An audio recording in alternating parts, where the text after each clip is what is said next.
Vandeham. The following is a class on Srimad Bhagavatam, Canto 1, Chapter 16, Text number 11, given by His Divine Grace, A.C. Bhaktivedanta, Swami Prabhupada, recorded on January 8, 1974 in Los Angeles.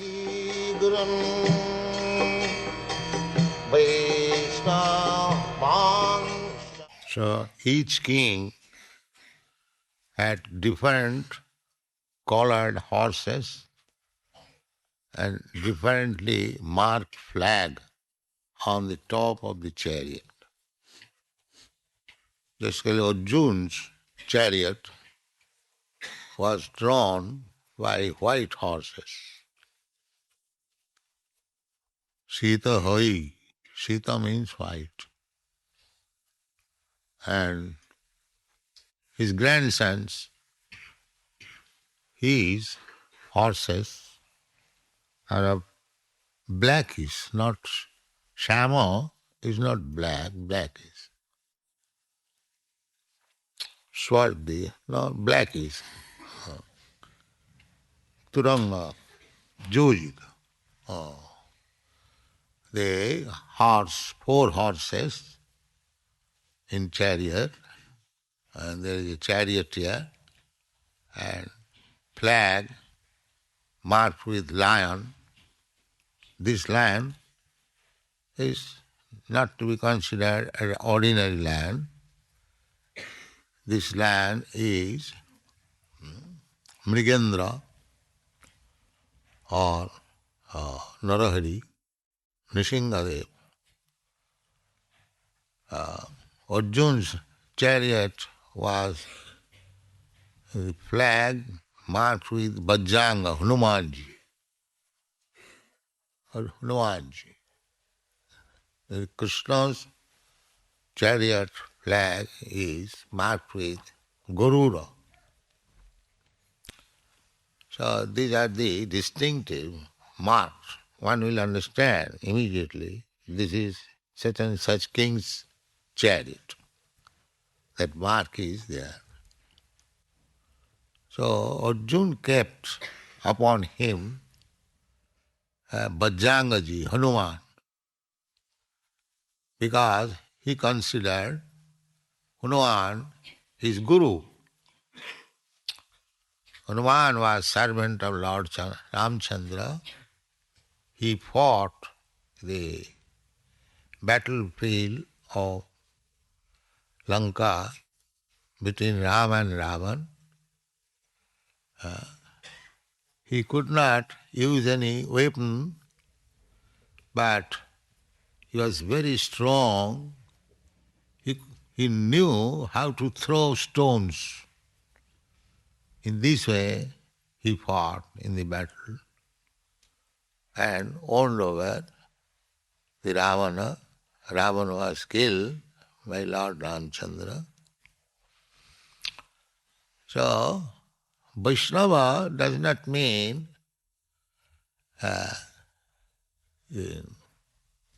he cannot do anything else except chanting.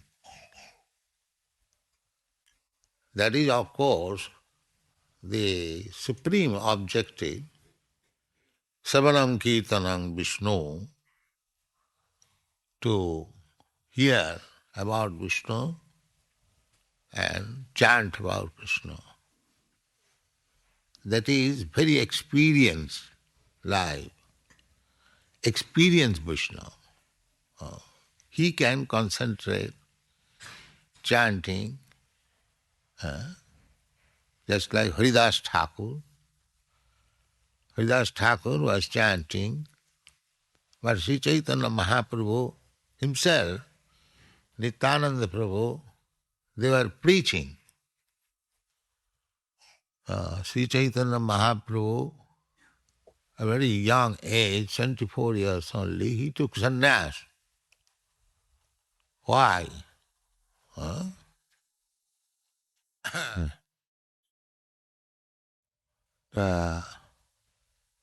Taktya Rajalakhi, that is that verse. Bandi Mahakurusati Charanarvindam. That is predicted. The Lord will give up his Lakshmi and will take sannyas and preach. These are stated in the Vedic literature. This is Sri Chaitanya Mahaprabhu. There are many evidences in the Shastras about Sri Chaitanya, the Lord, Supreme Lord, taking up sannyas and preaching. So we accept Sri Chaitanya Mahaprabhu not only by his uncommon actions, but also on the evidence of the Shastra. You can accept. Not that any rascal comes that I am incarnation of God. No. We cannot accept that. We must first of all see that he is mentioned in the Shastra and he is actually acting uncommonly, which is not possible by any human being. These two things, features, must be, just like Sri Chaitanya Mahaprabhu, we accept the Supreme Personality of Godhead. There are many instances he is playing like ordinary man, but at times showing the Supreme Personality of Godhead. Just like in Jagannath Puri, Ratha Yatra festival, sometimes the Ratha, chariot will be stuck up, will not move. People draw it, but does not move. Even King Prataprudra engaged some elephants, but the Rath is not moving. And Sri Chaitanya Mahaprabhu would say, all right, let me try. So he would go backside of the car and with his head push it and very easily it will go. This is extraordinary. Even the elephants, big elephants could not draw, but by Sri Chaitanya Mahaprabhu's pushing by head, there was no need of drawing it, catching the rope.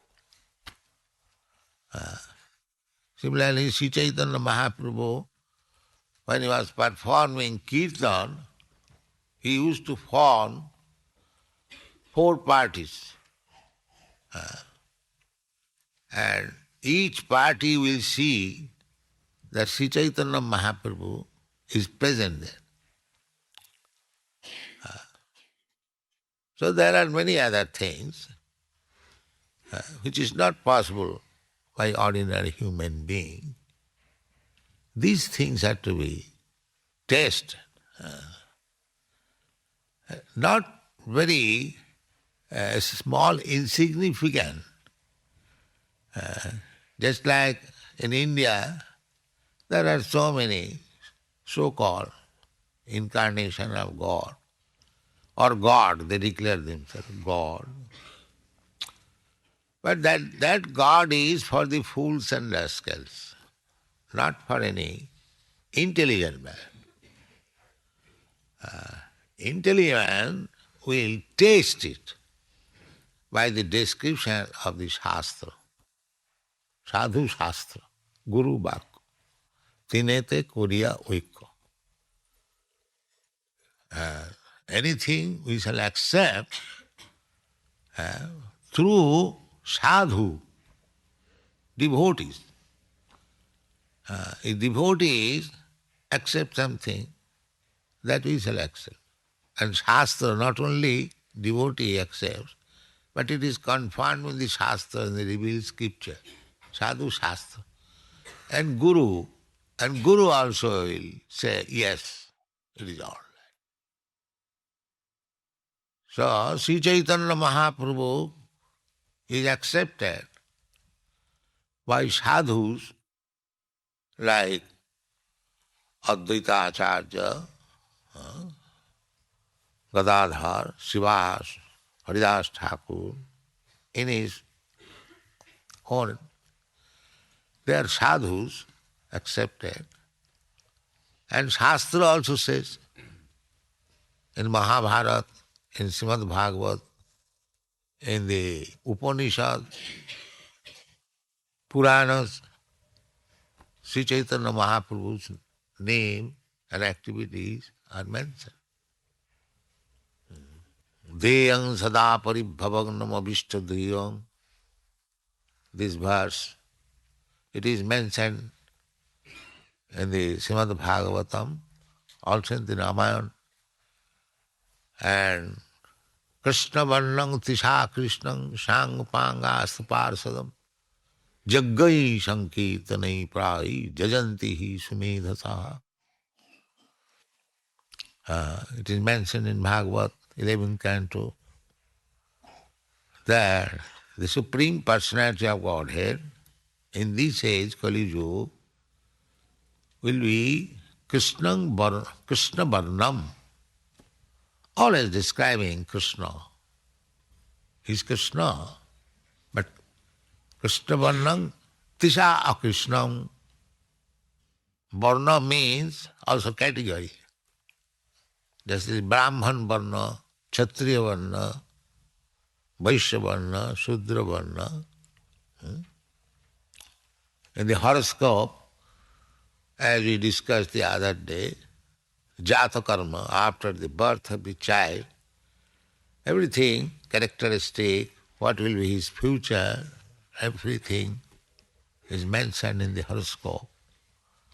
So in the horoscope it is stated, Brahman Varna, Kshatriya Varna, Shudra Varna, like that. In which category this child belongs. Even if he is born in a non-Brahmin family, but what will be his characteristic, that is stated. That is called Brahman Varna.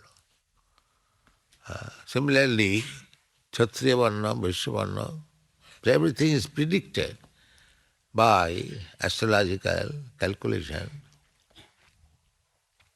So Sri Chaitanya Mahaprabhu is predicted in the Srimad Bhagavatam and other scriptures as the Supreme Personality of Godhead. We do not accept Sri Chaitanya Mahaprabhu simply because he was a saintly person. There is controversy about Sri Chaitanya Mahaprabhu amongst the Vaishnava community, just as the Nimbarka Sampradaya. They say that we accept Sri Chaitanya Mahaprabhu as a great devotee. But we, Gauriya Sampradaya, we say that Sri Chaitanya Mahaprabhu is the Supreme Personality of Godhead, because it is stated in the Shastra. Krishna Varnam Tisha Krishna. He is Krishna in the category of Krishna, Krishna Varnam, just like Brahman Varna, Krishna Varna, the same category. But he is, by complexion, yellow is not Krishna. Tisha or Krishna. Tisha means by the bodily skin, just like we have different color, different skin, different color.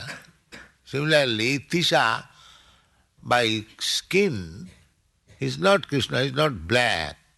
Tisha Akrishna. Akrishna means not black. Now, not black means you can accept any other color which is not black.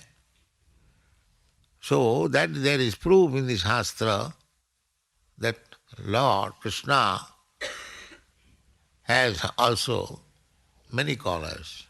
Shukla raktas tatha pita. When similarly, when Krishna's horoscope was made by Gargumuni, he said that this child formerly had Shukla raktas tatha pita. He was white collar He was yellow color and he was red color. So this Pito, yellow color, is also Krishna's another color. Krishna Varnang Tisha Krishna. Here, Tisha Krishna, Krishna means not black. So not black means you must take the other three, namely white, red and Pito. So other two colors in the Satyayuga and Dwapar Yuga was manifested. Red color and white color, white griva, white color. So, the Pita, Krishna color is also finished, therefore Pita, yellowish color. Srila Jiva Goswami has very nicely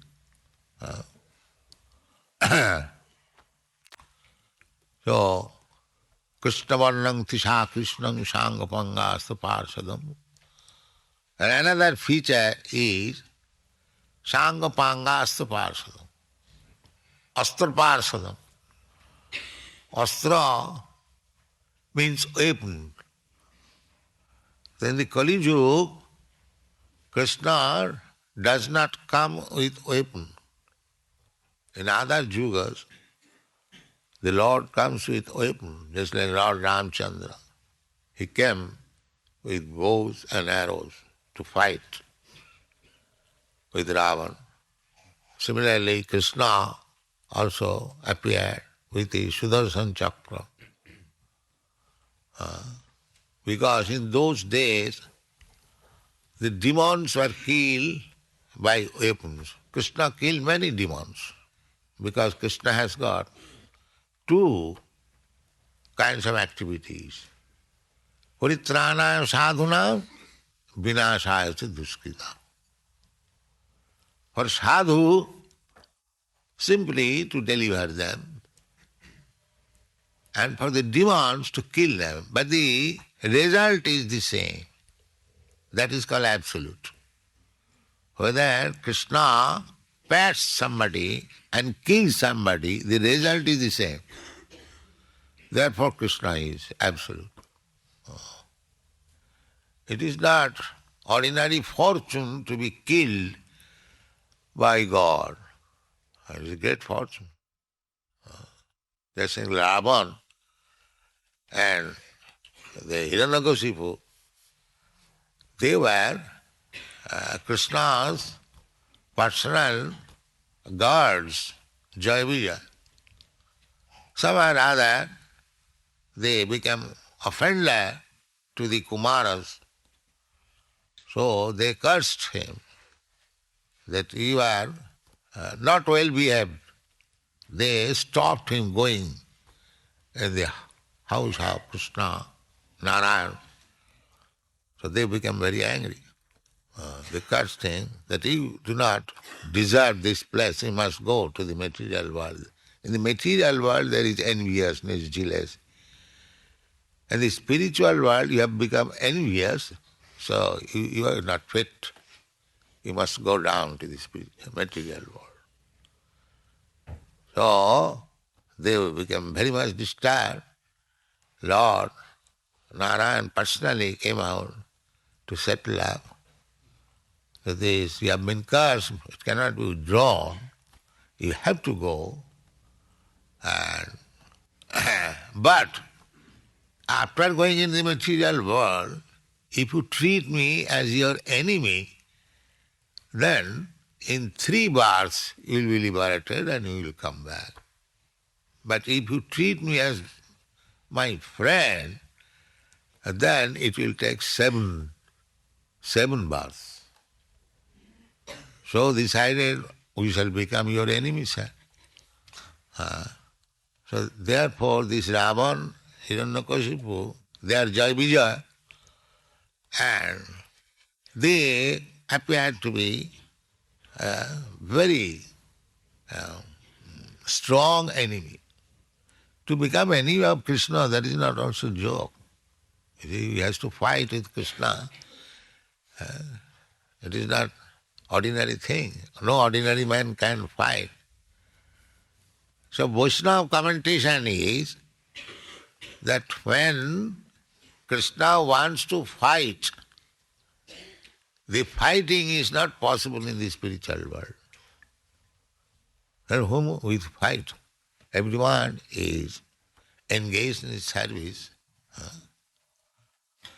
So, therefore, to fight, he has to come here to execute his mission. Vinashacha duskita. To kill the duskita, miscreants. So when he personally finds the duskritam can be finished simply by indication of Krishna. The material energy is so powerful. Jasyagaya, Brahmati Sambrita Kala Chakra. Even the sun, the most powerful, Asesa Teja, high temperature, Asesa Teja, unlimited temperature.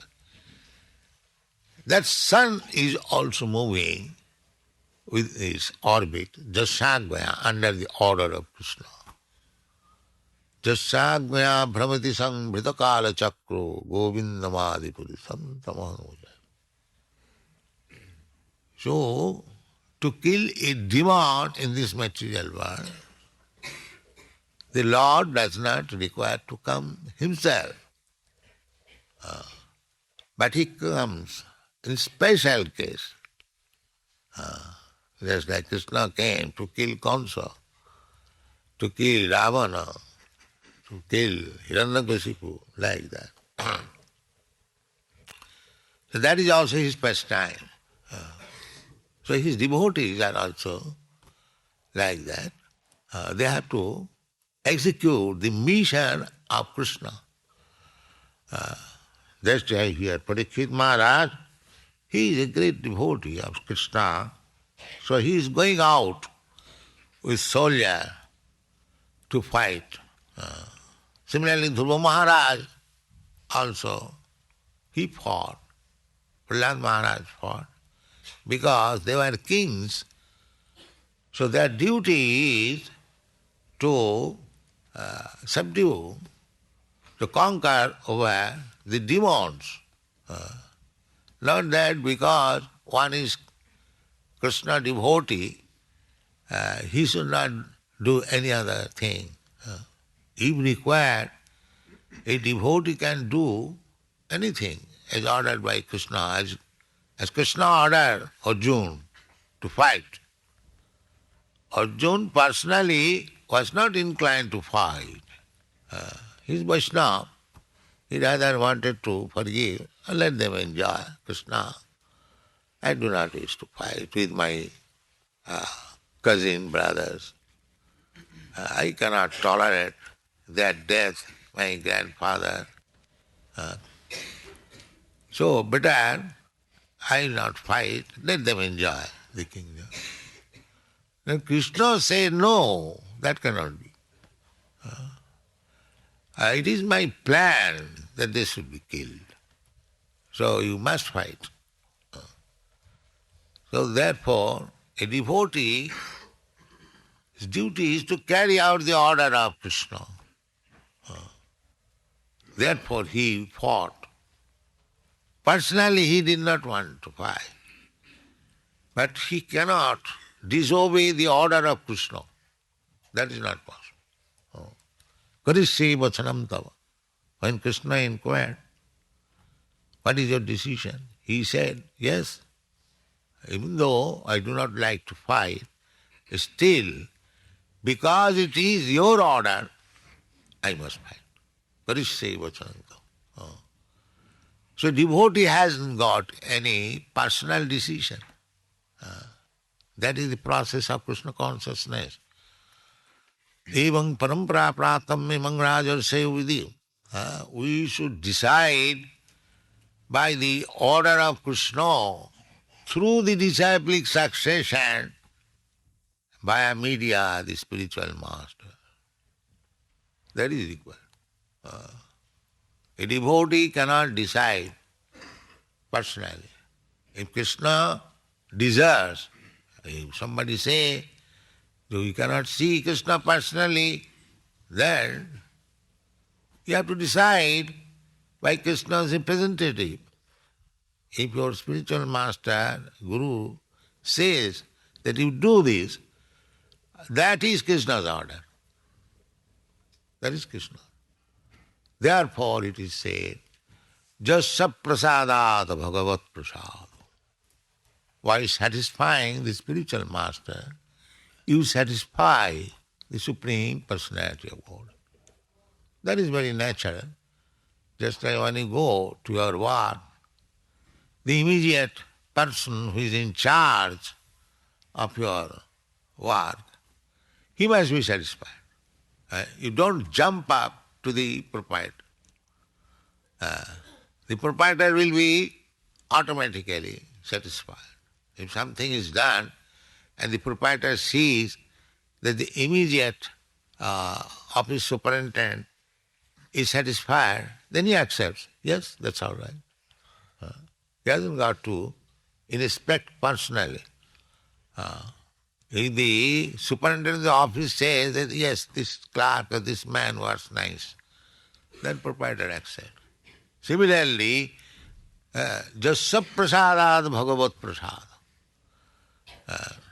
We have to satisfy our spiritual master, Sivaya, tadvidhi pranipatena pariprasnena Sivaya upadekshanti tad jnanam jnanina tattadarshina. So Parikshit Maharaj is going to conquer over the world. He was appointed by his grandfathers to become the emperor of the world. But he was not a coward. Not that because his grandfathers appointed, he will sit down comfortably in his capital and let things go on as it is. He doesn't care. No. Personally, he wanted to prove himself that he is not a nominated president only. He is actually president. He is not nominated because his grandfather nominated, therefore he became. He may be a rascal number one. No. The nomination was there, but also on full strength.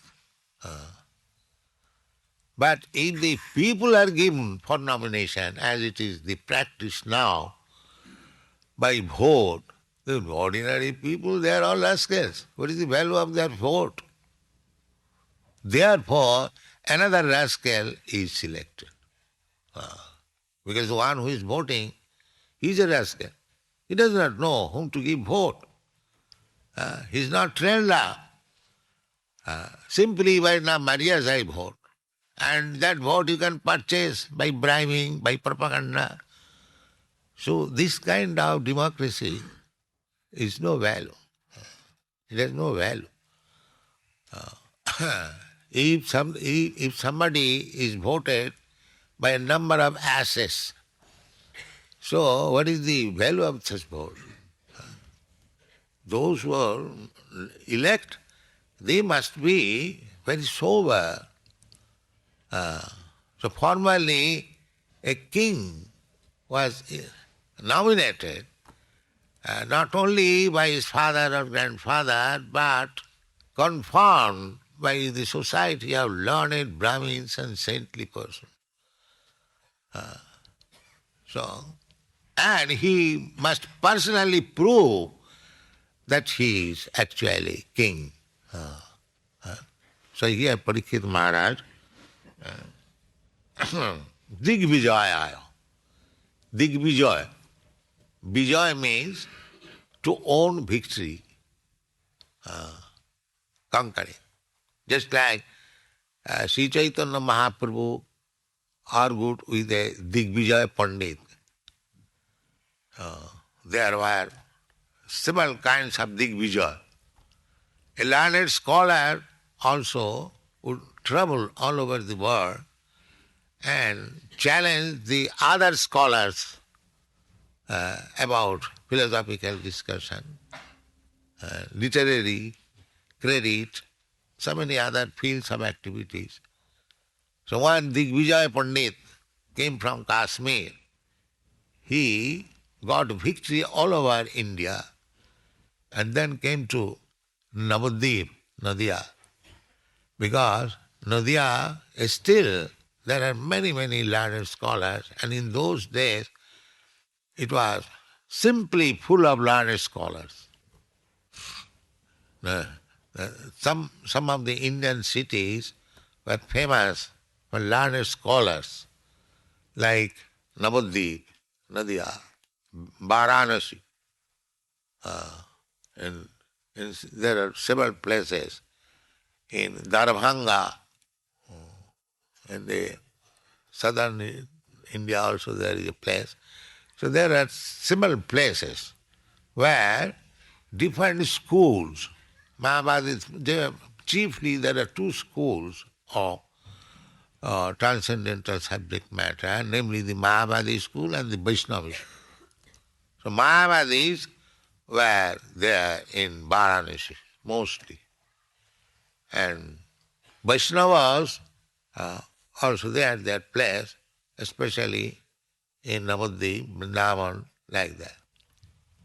So one Digvijay Pandit, Keshav Kashmiri, he also came to Navadvip. He got victory in all other cities, but when he came to Navadvip, he became defeated because Chaitanya Mahaprabhu was there. At that time, Chaitanya Mahaprabhu was only 16 years old. So, the learned scholars there, first of all, decided that let now Nimai Pandit, Chaitanya Mahaprabhu's student life was known as Nimai Pandit. His mother gave a very beloved name, Nimai, because he took his birth underneath a tree, neem tree. So his name was Nimai Pandit. As a student, he was known as Nimai Pandit. So the scholars there first of all decided that let this Keshav Kashmiri talk with Nimai Pandit. So if Nimai Pandit fails to conquer our him, then we should challenge that he is a boy. Now let us come, you come to us. But even the boy, Nimai Pandit, he defeated that Keshav Kashmiri. That is mentioned in the Chaitanya Charitamrita, how he was Digvijayi, Sri Chaitanya Mahaprabhu. This Keshav Kashmiri was a very learned scholar, and he was requested by Sri Chaitanya Mahaprabhu that we are sitting on the bank of the Ganges, you can compose some prayers for the Mother Ganges. So he was very learned scholar. Immediately he composed 100 slokas. So out of that 100 slokas he found some fault in the 64th verse. So Chaitanya Mahaprabhu said that you are such a learned scholar, but we are simply student, grammarian. We cannot understand your poetic and literary magnitude of knowledge. So will you kindly explain this 64th verse, which he cannot understand very nicely? So immediately he was astonished. He thought that I have composed these 100 slokas like wind immediately. And he he catches up. You see, 64, one particular slow. What kind of boy this is? And then in that slow, there are so many literary faults.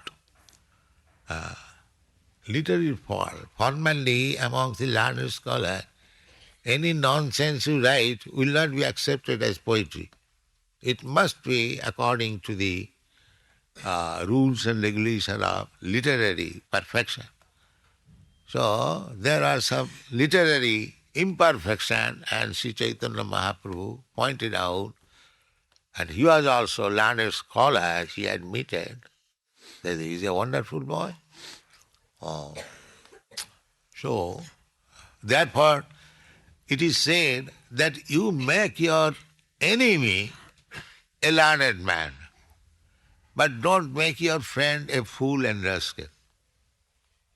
Because if an enemy, even though he is enemy, if he is learned, he will not make injustice. That he cannot. Any learned scholar cannot make any injustice. So he admitted his defeat because he is learned scholar. That is scholarship. Not that. This is Sarvabhauma Bhattacharya.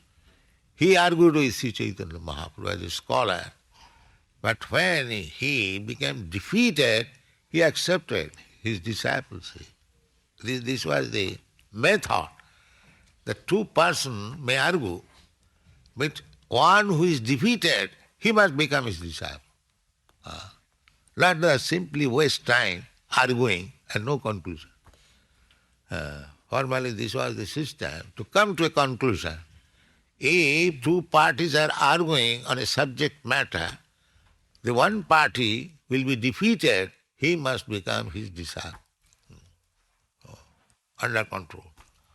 So, here, the same Digvijaya for learned scholar, by arguing on Shastra, that is another kind of Digvijaya. And Digvijaya for Kshatriya, by subduing others who do not accept the authority. So, here, Parikshit Maharaj went for Digvijaya just to challenge all over the world.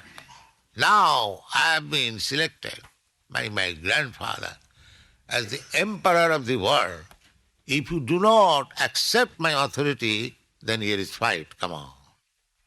Here is fight. Let us fight.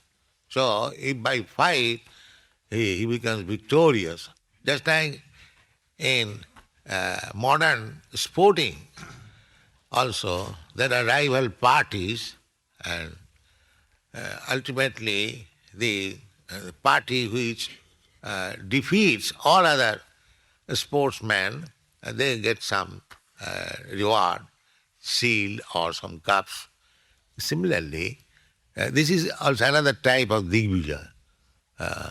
So Parikshit Maharaj went out of home, not king simply drinking and enjoying the dancing of the young girls, just like the Mohammedan kings, and they deteriorated. Still there are so many fools. No, king's duty is to subdue the miscreants, will create disturbance. So Parikshit Maharaj was such a nice,